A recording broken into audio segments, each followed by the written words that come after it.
So the suggestion here is that all there is no thing apparently happening. You could call it energy. I like calling it energy. There's boundless energy, boundless, without any meaning or purpose at all. And within that boundless energy arises a contracted energy. Because boundless energy and everything is free, it can be anything. So anything can happen. It's only apparent, though. Nothing is real. So contracted energy can arise. And when it arises in the human being, because it can happen anywhere, but when it arises in the human being, it brings about a sense of a center. Suddenly there's a feeling of being someone or being something.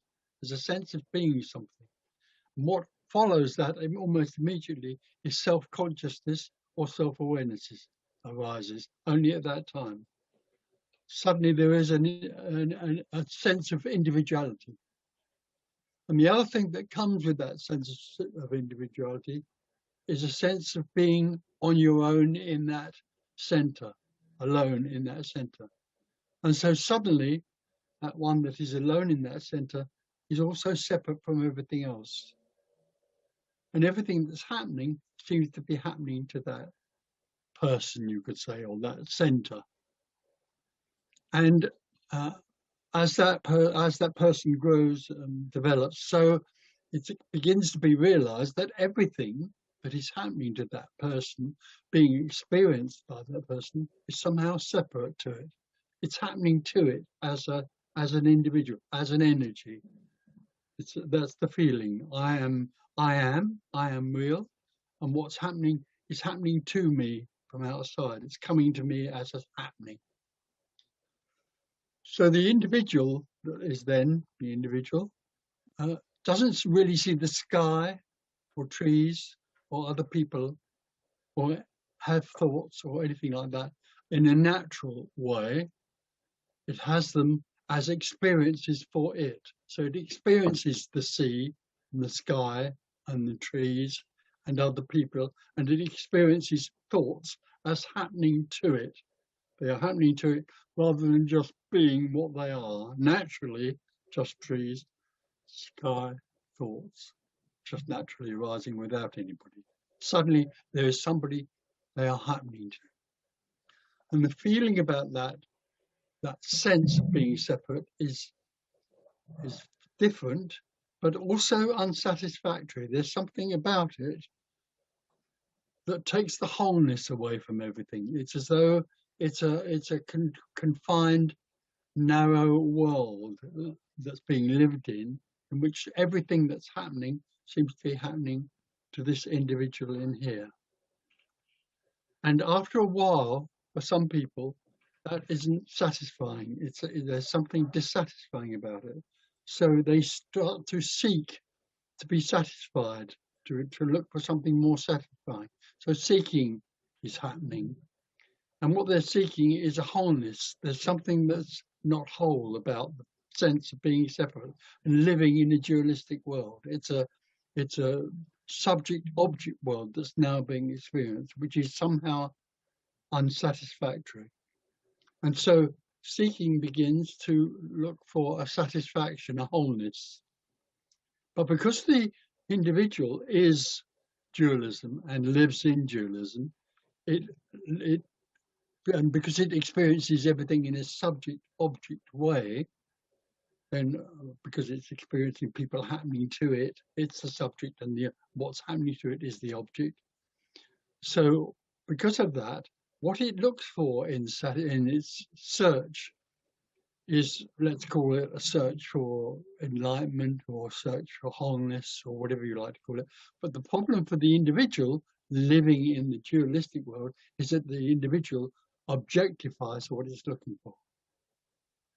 So it sees everything, wholeness, oneness, whatever you like, as an object that can happen to it like the sky happens to it, like other people happen to it. That's all it knows. All it knows is that everything is happening to it. What it longs for, what it seems to seek, can also happen to it. So it can take ownership of wholeness or oneness or whatever you like. It can take ownership of that, as it does take ownership of the sky that's happening to it, other people that are happening to it. It takes ownership. It becomes a rich person. And so when it's looking for whatever you like to call it, enlightenment or a greater satisfaction, it wants to own that for itself. And that's what renders the whole seeking energy utterly and completely and wonderfully futile. Because what it really longs for is not ownable. What it really longs for can't be known. What it really longs for frightens it really, because what it really longs for is its own absence. What it really longs for is absence. And in absence, all there is nothing apparently happening. So thank you. And if somebody would like to ask a question, that would be great. I think the first questioner is Anthony Lerman. So, Anthony, if you would like to, yes. Thank you very much. Hello again, Tony. It's lovely to see you again. I saw you about 3 years ago in Copenhagen, and it was pure joy. So. Oh, and I'm even more good looking now. Yeah, that's right. Hello. Good. Yeah. Okay. And I think you put it very well. And I noticed there's a question over here, which is that I understand that what is hearing this voice, okay, this speaking that's going on right now, we can call it nothing. You know, nothing is hearing this. It's just being heard. But couldn't we also just call it a different label, like consciousness is hearing this, or awareness is hearing it, or I don't know, energy is hearing it? Couldn't, you know, what's? Well, you could say it. It's just arising in energy, but there is nothing that's here in reality. There's nothing that's hearing it. It's just what's happening. But directly you use the word awareness or consciousness, as far as I'm concerned, the words awareness and consciousness are actually another form of knowing. But for there to be knowing, there needs to be a knower. So in the dualistic world, there probably are hundreds or thousands of knowers who know that they are hearing something. But directly they know they are hearing something, they are separate from it. This is again separation arising, which the seeker wants to end, in a sense, because the whole sense of separation is unsatisfying. So consciousness and awareness of this voice is simply happening in dualism, and can only happen in dualism, because dualism is that in which there are two. There's the voice and there's the one that hears it. That's what is apparently happening in dualism. In the natural reality, all there is what appears to be happening. And what appears to be happening, including this voice speaking and that voice hearing it, is completely and utterly without meaning or purpose. It can't be known, and there is nothing that knows it. Yeah. It's only in the world of dualism that what's happening is known by an individual. Yeah. So nothing hears it, and you're not using nothing like a something, like consciousness or awareness. No. Consciousness is an act of knowing. You're not listening. Well, I'm doing my best. Consciousness is an act of knowing. When that illusion of you being somebody who knows something falls away, all there is what happens. And in what happens, the voice can arise, but it's just arising completely on its own without any meaning or purpose. Okay, thank you. Thank you for taking the question. Yeah. Okay, thank you for asking. It's only apparently asking. Okay. There's nothing that's real. Right, okay. Thank you. So now we have John Mark, please. Hi, John. Put your sound on, John. You need to put your sound, unmute yourself. Unmute yourself. Sorry about that. Good morning, thank you. Hello, John. How are you? Yeah, good. You? No, I approached the same question last time I talked to you, so please forgive me.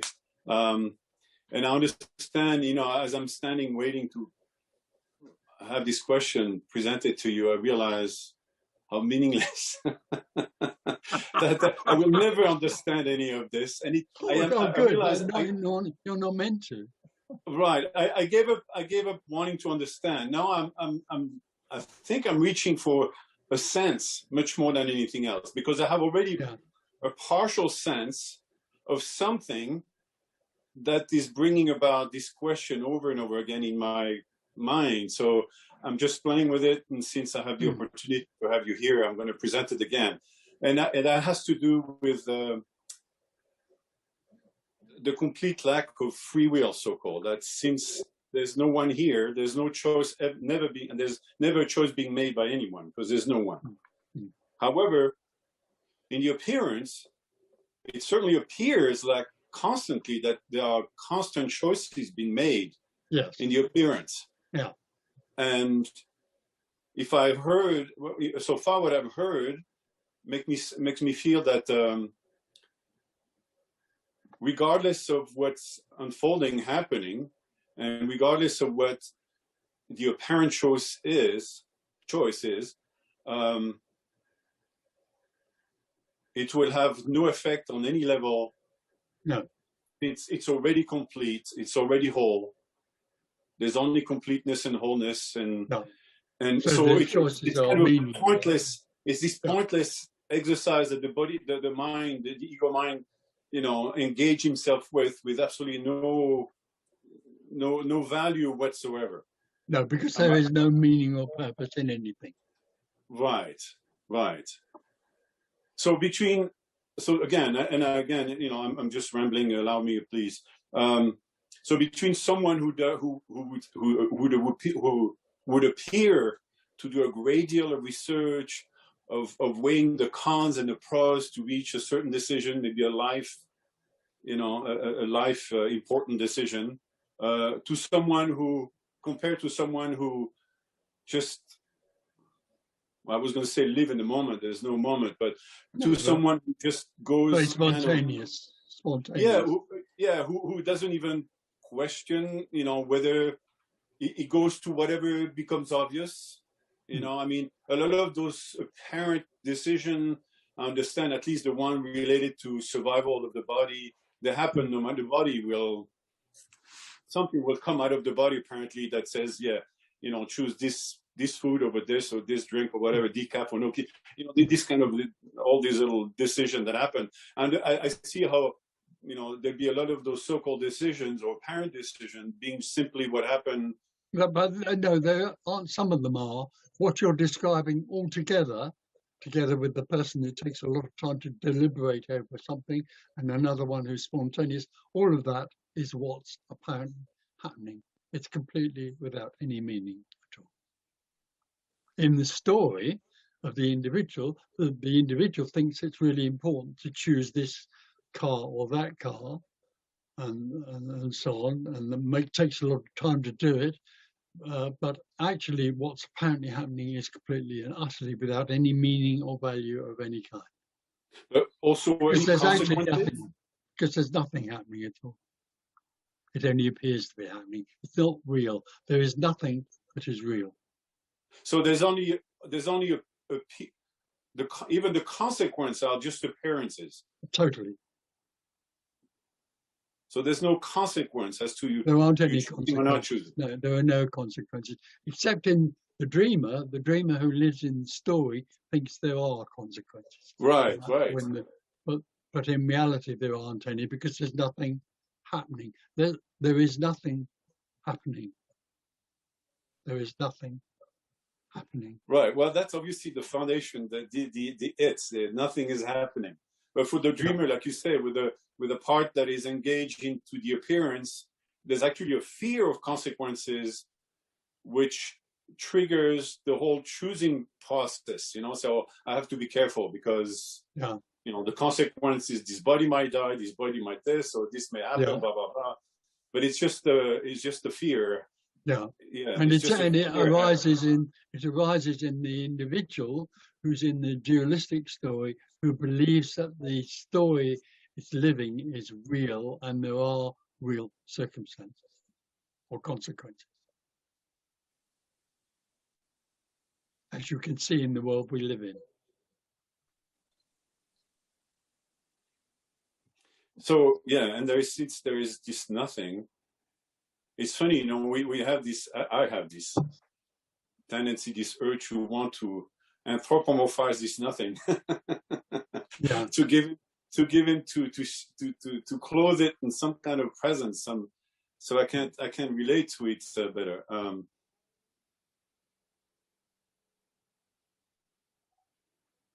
Okay. Good. Thank you. I think thank you, Tony. Thank you. Okay, now we've got a question from someone called Vin de Crescenzo. Sorry about my accent. Vin de Crescenzo.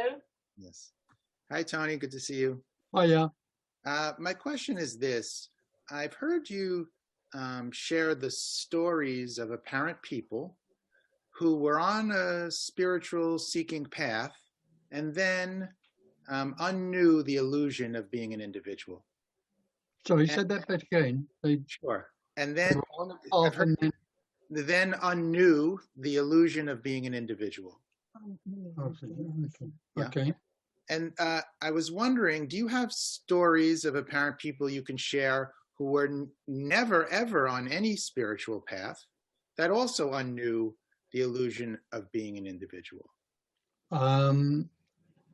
I'd have to think about that. I'd have to think about that. Yeah. I think there has to be some sort of sense of inquiry. There has to be some, as I said in my beginning talk, some sense that being a separate individual in the dualistic world is somehow unsatisfactory, and that brings about a sense of looking for something else. That's happening. Well, it happens in the whole world, but people wouldn't recognize it as seeking. Everybody in the world who lives in the individual separate world is somehow unsatisfied, even if they don't recognize it themselves. And so a lot of people who don't know anything about what we're talking about here or anything about spiritual seeking seek an experience to divert them away from the sense of being separate and alone. So they seek all sorts of pleasurable or otherwise experiences in order to distract themselves from the sense of being alone and separate. Okay, so actually, everybody in the world is a seeker. Everyone is a seeker. But the unknowing might happen despite the seeking, correct? Yeah, absolutely, totally. So, of course, the unknowing, as far as that's concerned, has whatever is going on has nothing to do with the unknowing. The unknowing doesn't need any sort of condition for it to suddenly be apparent, because of course, actually, it isn't waiting in a cave to leap out on anybody. Right. There is only already unknowing. What we seek is already everything. It isn't waiting somewhere to jump on us. But I'm interested because you did mention that there sort of has to be some curiosity about the separation for really the unknowing to happen. So that kind of implies... It doesn't have to be, but there can be. It can be, okay. So, but it could happen even without that. It could just be the normal dissatisfaction and separation. Yeah, but then you're implying that something's going to happen. There isn't anything that happens. Already everything is unknowing. Unknowing, yeah. Okay. And all that's in the way of that is that which wants to know. So it's just the individual who's separate that is trying to make unknowing happen, but can't, because unknowing is all there is already. It isn't somewhere else waiting for something to happen. It already is all there is. All there is unknowing. Okay. So people who or the parents of people who are not actively seeking spirituality could, in theory, absolutely. Yeah. Okay. I'd be interested if we heard from anyone that happened to, because it seems like we've never heard that. Right. But what would that mean to you then? It's just it's a curiosity, because the idea that the spiritual seeking path doesn't lead to the unknowing, I accept that. But if it seems to only happen to people who are on a spiritual path, then there's a question there to me that maybe that's not quite right. No, then that implies what your feeling is, that this thing that you say will happen, which doesn't happen because it's already everything, Yes. it only happens in certain conditions, and that absolutely Right. isn't because it isn't actually happening. So it Right. doesn't need any conditions because Yes. it is all there is. The only other thing that's interesting is I know of quite a few people who have been in contact with me who have suddenly come across this message, but were never, they say, they were never seekers of any kind at all, and they just came across this as if by accident. That's So fascinating, yeah, to me. Thank you very much. Okay, so Anne Lewis, do you want to unmute yourself and ask your question, Anne? Yes, so my question is, what is apparently happening for me much of the time is that I seem to be expected to be at work making decisions that seem to have real consequences, or seem to. I'm actually a doctor, I deliver babies and do all that kind of stuff. Yeah. And I can't, much as I see and am compelled by the thing, I don't know how does the parallel dual world, which still on some level exists, continue with you in it, apparently in it, if there isn't anybody and no one's making any decision. There is a sort of, there's something that seems incompatible that I can't this message work out. is totally incompatible. It doesn't make sense. But if you go back to the original thing that I said at the beginning, all there is what's happening or apparently happening. And if you are apparently making decisions about what you're doing in your work, it's not real. It's only apparently happening. There isn't anybody doing it. And there's no explanation for that. And it doesn't make sense. This message doesn't make sense. So what if this sort of if the self dissolves and this happens or doesn't happen or is suddenly more apparent, do people continue with their normal lives in a way?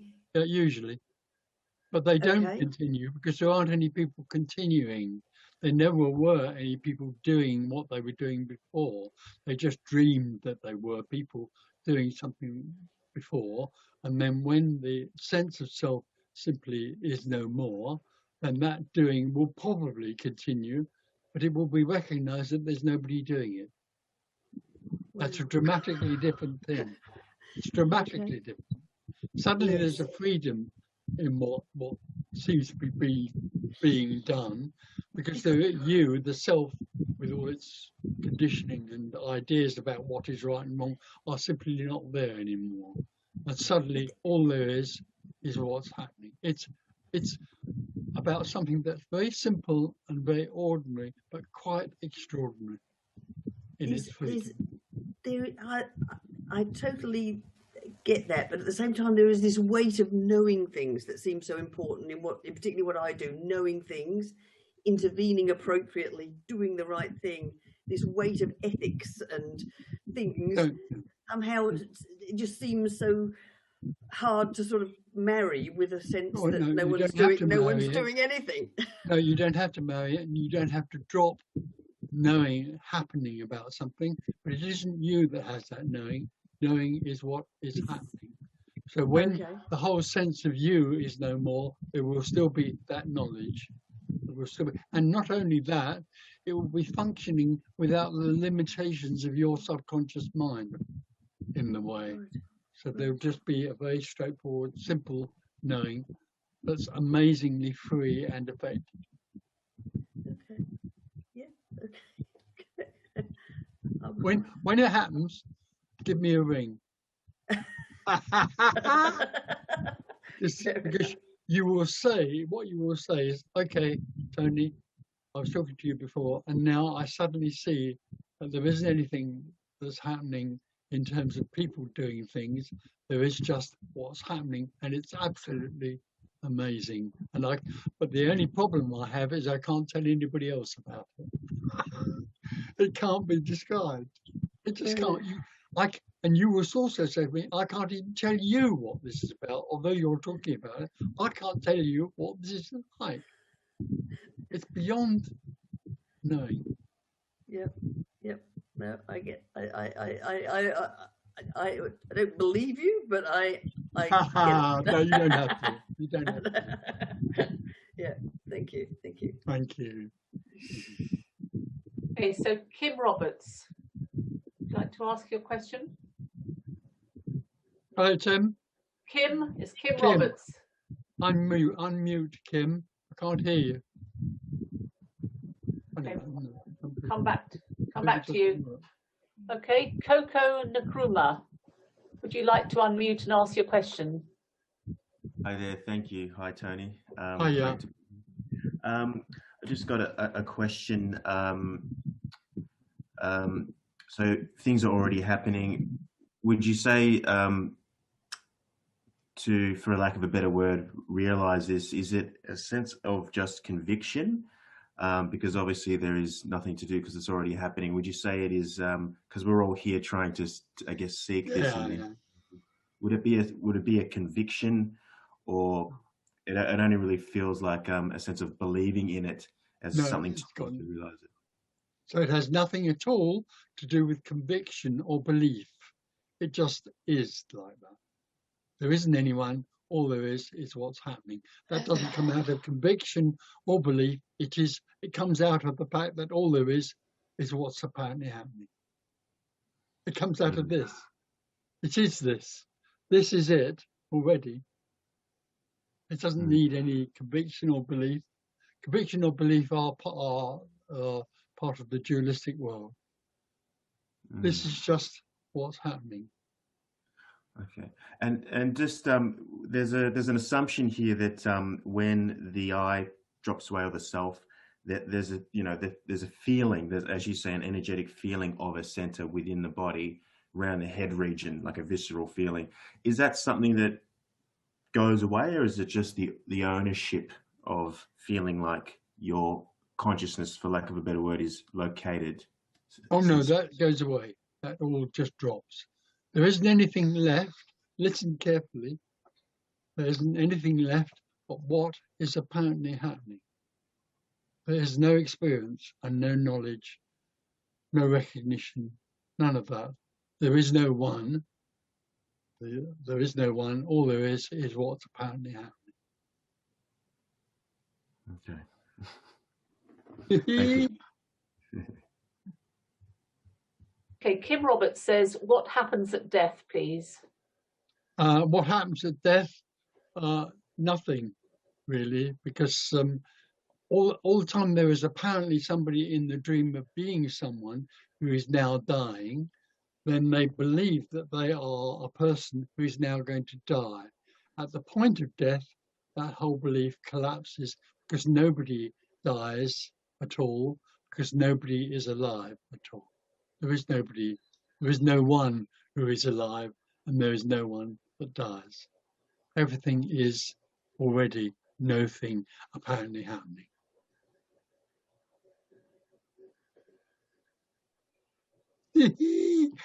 But go on, I feel there's more of a question there. There is, Tony, yes.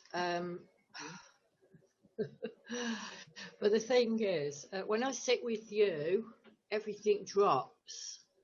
I have questions, but they go into nothingness when I sit with you. So yep. I was going to ask something.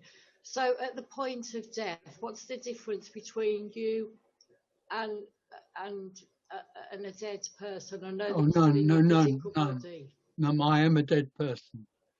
You're a dead person. I'm not. There's no longer a person. The person that thought they were Tony Parsons had died. Apparently died. Is so no more. Okay. So does that mean that does your energy change at all? No, I don't have any energy anymore because I'm no longer someone with energy, but the energy of the body is more enlivened because it's no longer expending energy on trying to be a person. That's a very wearing business. People die of trying to be people. Yeah. So that falls away, and of course there's a tremendous relaxation because there isn't any longer anybody trying to be someone. Okay. So what I'm trying to feel is, so where do you reside then? Is it Oh, I just don't reside anywhere. in energy? No, in no, energy? there's just energy. All there is what's Okay. happening. There isn't anything that resides anywhere. All there is what's apparently happening. The reason I'm asking that is because I feel that you're a long way off from me. Although that might but I'm not, because I don't exist. How can I be a long way from you? No, I feel that you've gone into the cosmos or something. Yeah, but you're not there. So now what you're doing is you are projecting onto this body a sense of personhood, which might be so ethereal and spiritual. What a joke! I don't know. That it's floating around in the clouds somewhere. The whole idea that there is anybody or anything that's real that's happening simply collapses, and all that's left is nothing apparently happening. There is no one. Okay. There's no one anywhere. That sounds good. It's so sweet, the old ideas we have about this. I know. I like what you said there. That's good. Okay. Thank you so much. Thank you.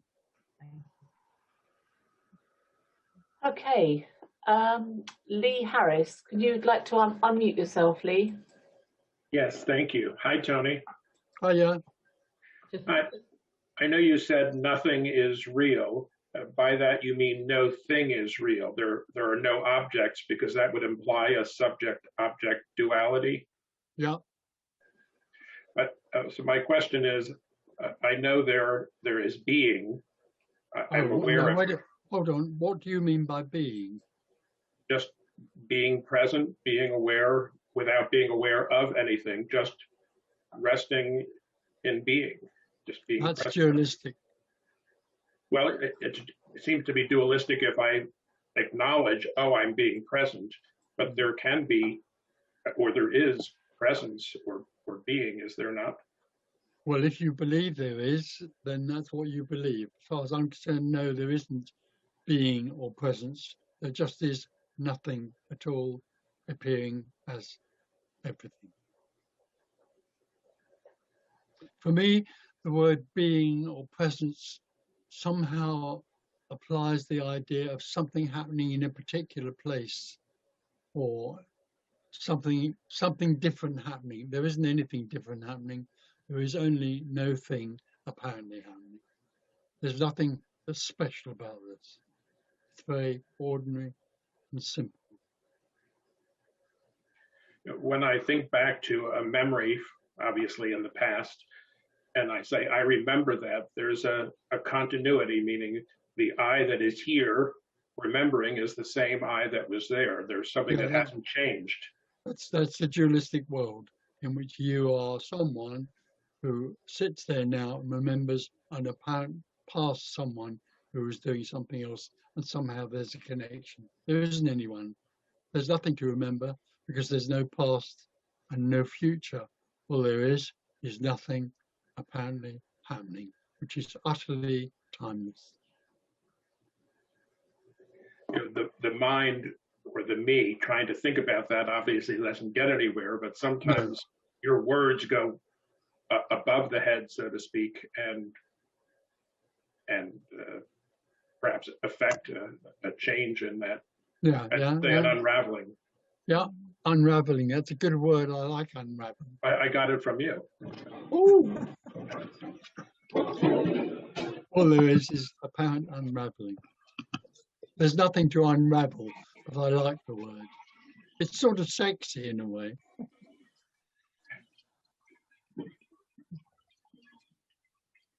Well, thank you, Tony. Thank you. Okay, now Robert Blumenthal. Are you there, Robert? Yes, yes. Hello, Tony. Hello. Hi. Why is it so sticky, this me energy? Oh, the me, he loves stickiness. The me wants to go on surviving forever. So it makes its life as sticky as possible, including even more sticky by becoming a Catholic or a Buddhist or Could you make sure you're muted, please, unless you're asking the question? We've got some background noise. So it makes its life sticky by making its life complicated. You'll notice that all religions are complicated. And nowadays on YouTube, if you want to get sticky, there are plenty of people, philosophers, gurus, and all sorts of teachers who are wonderfully adept at making life sticky. There's also a whole group of people now who claim to be teaching non-dualism. Yeah. Have you ever heard of anything so pathetic as the idea of being able to teach non-dualism? Non-dualism is just a term pointing to the empty fullness of everything. It's not a thing. It's not a something. It's not a course. You don't simply go from one thing into being a non-dualist person. It simply isn't like that. There's a complete misunderstanding about the meaning of non-dualism. I think a lot of people are confused by the idea of non-dualism by replacing it with the idea of oneness. There are people on YouTube who teach non-dualism, or they claim they do. You can't teach everything and nothing. How do you do that? But I think what they're doing is sincerely believing that non-dualism is a form of oneness, and that oneness can be taught and experienced by people. So there's a huge amount of stickiness and confusion about the idea of non-dualism, which is a very, very simple term explaining that which can't be known. Mm-hmm. Yeah. So if it gives a great feeling or something, it's just sweet stickiness. Yeah, well, you could say that. You could say that. Chewing gum. I can tell you what, nothing is very, very much unsticky. It's completely empty. If you want anything unsticky, there's nothing better than nothing. Thanks a lot, Tony. Thank you. Okay, now we've got Will H. I'm afraid I don't know your surname, Will. Hi, Tony. How are you? Hi, Will. Yeah, good. I just wanted to say it's amazing how this message has lasted for thousands of years, and people have tried to tell this message over and over again. It seems like different. Anyway, I won't even go down that path, but yeah, it's amazing how many tentacles that the self has, that it gets into, that it crops up over and over again. And I just found it interesting that this message, this current message coming from not you, is more about what is happening now, and this is reality, and not the actual seeker. You do talk about the seeker, but yeah, it just seems like more people in the past have talked about how to the self and its manifestations, but I like that this message is more about everything is nothing. This is nothing, and nothing is happening, and pointing out that as opposed to the illusory process of the self. Anyway, I just wanted to say hello. Thank you for your message. No, hold on. I just want to say to you, this message, this uncompromising message, has only been around and talked about in the last 25 years. There have been hundreds and hundreds of people trying to teach what they think is duality or non-duality or meditation or whatever, thousands of years. But I challenge anybody to find a message which says two things really simply. One is that there is no one. There is no one. And the other one is that what appears to be happening is completely without meaning or purpose. I know of no other message that says this. I wrote an article about half a year or a year ago saying just that, and so far claiming and saying that this message is very rare and has only been around for 20 years, and I have never yet, so far yet, come across anybody who's challenged that, and it's been broadcast all over the world.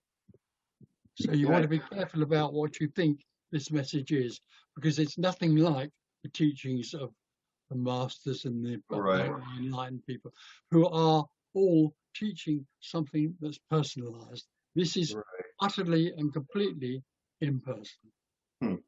Not available for anyone. Interesting. Yeah. Okay. Good. Very good. Thank you. Thank you. Take care. And you. Okay, Malika, if you'd like to unmute yourself and ask your question. Hello, Tony. Oh, yes, really? You see that it's marmalade here? I know it's marmalade already. Okay, yeah, cool. So I would like to elaborate around trust. The idea of trust, because I love to have, I love when you're talking about the hopelessness, the meaninglessness, and recently I discovered the powerlessness. So now I'm looking to collapse the idea of trust. Oh, you can easily. It's bullshit. Yeah, it is, isn't it? It only arises. Trust can only arise in a dualistic reality. Yes. Because trust is between one and another. Yeah, it seems like people are. It seems to me like we're talking about glue, the way the me glues, and that's the very powerful way it glues. That people all around are going around being upset about things not being the way they should be, and suspicious and untrusting, and that's a lifestyle sort of. It can be the only thing you do the whole time, going around finding a way to feel to get trust in something, and there's nothing to trust. Yeah, it can become an obsession or an obsession. Yeah, exactly. Yeah, it's an addiction. It can be an addiction. Exactly. And I was thinking, like the allegory of the paradise, the metaphor of being cast out of paradise. There must. Then I saw this as a picture of things being perfectly natural and perfectly perfect, and then eating the apple of knowledge, they were cast out. Yeah. And after that, they knew. Yeah, they had knowledge. Yeah. And then, like going from where everything was perfect to where nothing could be trusted anymore, like a shock or a trauma or whatever. That's how I feel life is going on a lot. Yes. Like in a constant trauma of what happened here, what happened to me, and how can I trust this again? What needs to happen so I can trust this? And it's absolutely not possible to trust anything, because there's nothing to trust, isn't it? No, because we live in a dualistic world. Yeah. Apparently. Only apparently. The majority of people in the world live dualistically and believe in it. And so trust then breaks down or doesn't break down, because it can only live in that dualistic energy. So if this here could realize, that's my idea now, if this here could realize that there is absolutely nothing to trust. Well, that would be still something happening to you. That would be an experience in your story. When you are no more, the whole idea of trusting and all of that sort of thing simply collapses. Yeah. But because there is nobody. I would so love that to collapse. Oh. Because it's like when you use, I don't know if you remember, when I've been asking you even in the meetings to remind me that everything is hopeless, because I get there's like a happy energy whenever you say it's hopeless. So I would like to have that happy energy, realizing it's just utterly hopeless. When we were in Germany, we were talking there in Germany at a retreat, and a young lady stood up, and the result of the conversation was for me to say to her at the end, you have to realize that your situation is completely and utterly hopeless, absolutely hopeless. And she started off, I think she started crying, and then she started laughing. And we were told later on that that moment was incredible for her. Sort of, there was a freedom of that. Yeah, there is a huge freedom in that. Yeah. Mm-hmm. But there's still a lot of glue around trust. Yeah. Here. Yeah.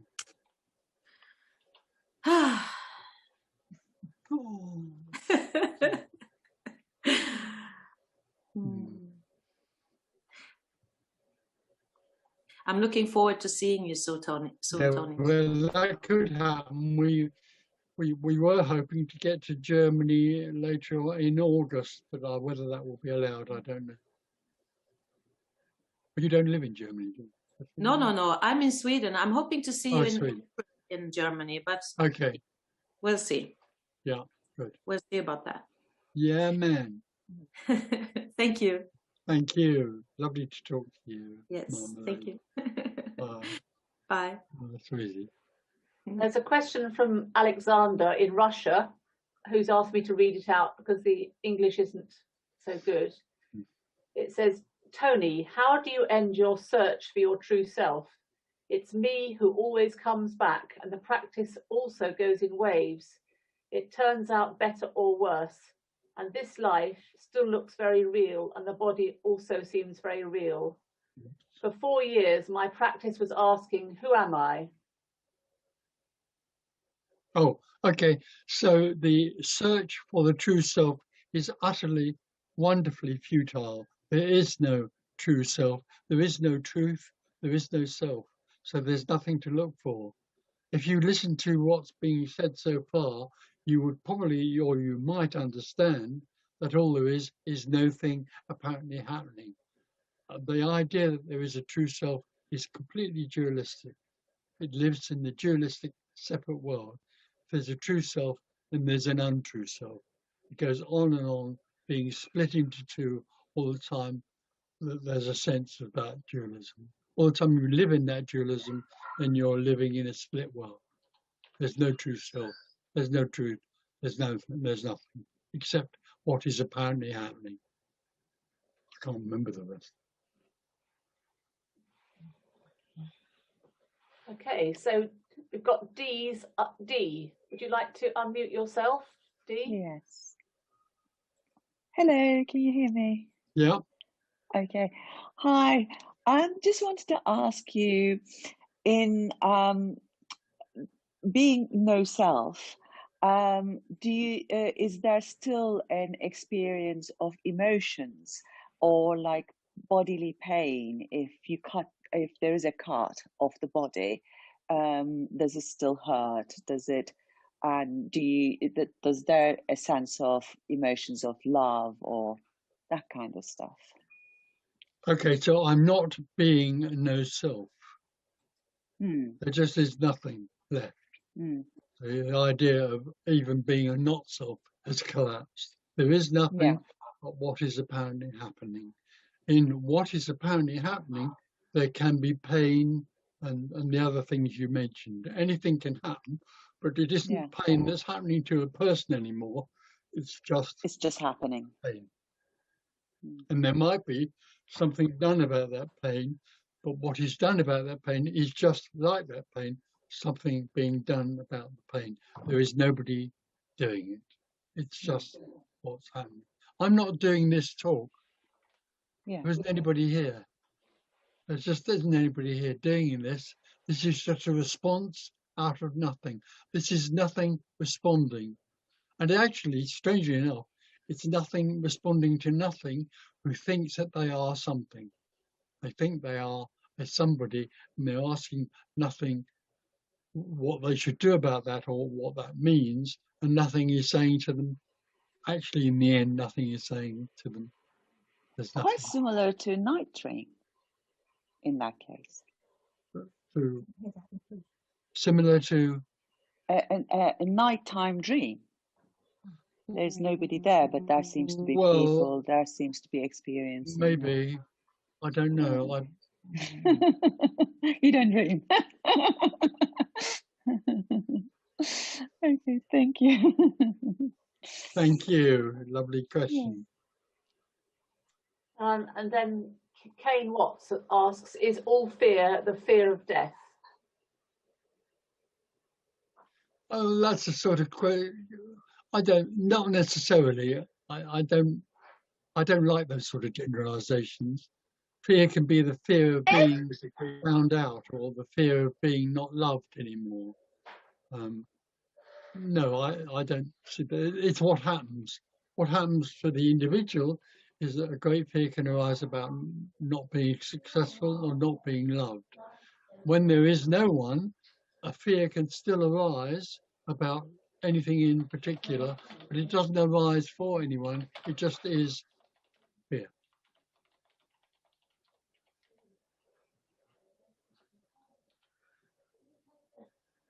Okay, so now we've got Peter Hornat. Peter, would you like to unmute yourself and ask your question? Hey, Tony. Hi, Peter. My question is about what you said that, I don't know how you worded it, but something like this message has only been around for 25 years. I'm not sure how you worded it. Yeah, that's right. Apparently. Apparently. Okay. That's all I needed to hear. Thank you. Okay, good. It's nobody's message.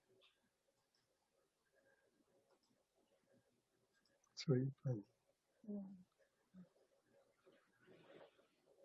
Okay, we now have Shirag Acharya. Golly. Hello.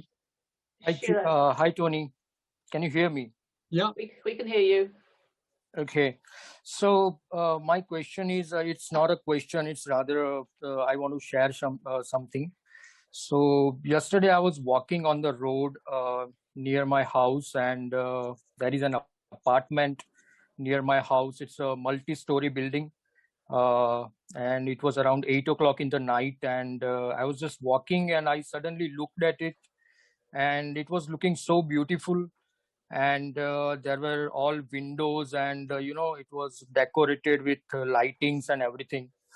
And then a thought occurred to me that the problem is that I know that this is an apartment, those are windows, these are lights and stuff like that. If I don't know them, then it's nothing less than a wonder. I mean, yeah. Absolutely, man. Yeah, absolutely. There isn't anything. Yeah. And the other thing is that because I know that how it was built, and I know the history about the apartment and stuff like this, so it just, the beauty of that is lost in that. Yeah. But if I don't know it, then it's something which, I mean, is not describable. Yeah. Okay. Lovely.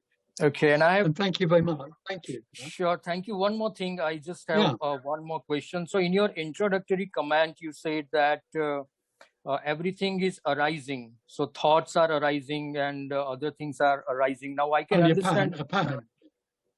Okay, now I can understand thoughts arising and falling, but I do not understand how sky arises. It looks like it has always been there. Oh, sweet. I like it. It always has been and never has been. It's not there now. Nothing is real. Everything that is, whatever you're looking at the moment, be it the sky or whatever, is no thing appearing to be there. It's nothing. So can we say that it appears only when the eyes look at it, otherwise it's not there? No, it simply appears. It just appears. It doesn't need anything to see it for it to appear. Okay. Thank you so much. There's no reason for anything, and anything can appear or not appear. And it's got nothing to do with us. The amazing arrogance of not you, but the amazing arrogance of the self is it thinks nothing could happen without it. It's like, Okay. can a tree fall in the forest if I'm not there? You're not there. There isn't anyone. Okay, and one last thing, Tony, you just said that this message is around since last 25 years only. I just want to say one thing, that I agree with you, but recently I just came across a book which is not a very popular book. Its name is not the famous Bhagavad Gita, but there is another Gita. It's a Hindu scripture. It's called Ashtavakra Gita. In that book, I read something that those people who are trying to close their eyes and trying to calm their minds, they are fooling themselves. And but the only problem is that even in that book, they have not said there is no me. What they have said is that there is nothing to get, nothing to lose, and it's already you are already that, but not that.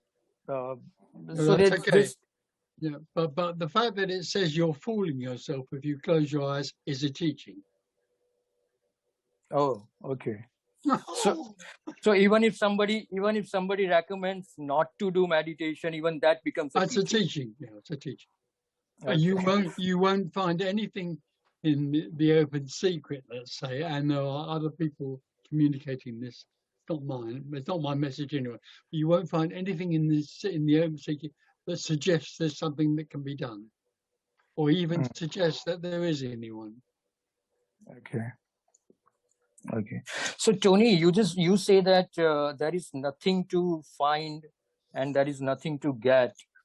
Instead of that, can I say that? Instead of saying that I have nothing to get, can I say that there is nothing that I am finding?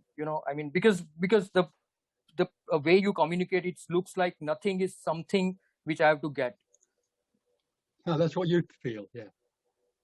Nothing is. Okay. So can we also? Nothing is no possibility. There's no possibility. Okay. Okay. So can I say that I'm not looking for anything? Well, you could do, but I wouldn't trust that, because I think when you say you're not looking for something, there's still a sense that it's you that's looking for something that can't be understood. There's still a sense of someone involved. There's nobody involved. Okay. Okay. Thank you. I can't say here I'm not looking for anything, because there isn't anyone. All I can say is that even that is, but all I can say is all there is nothing apparently happening. Okay. Thank you. Thank you, Tony. Thank you very much.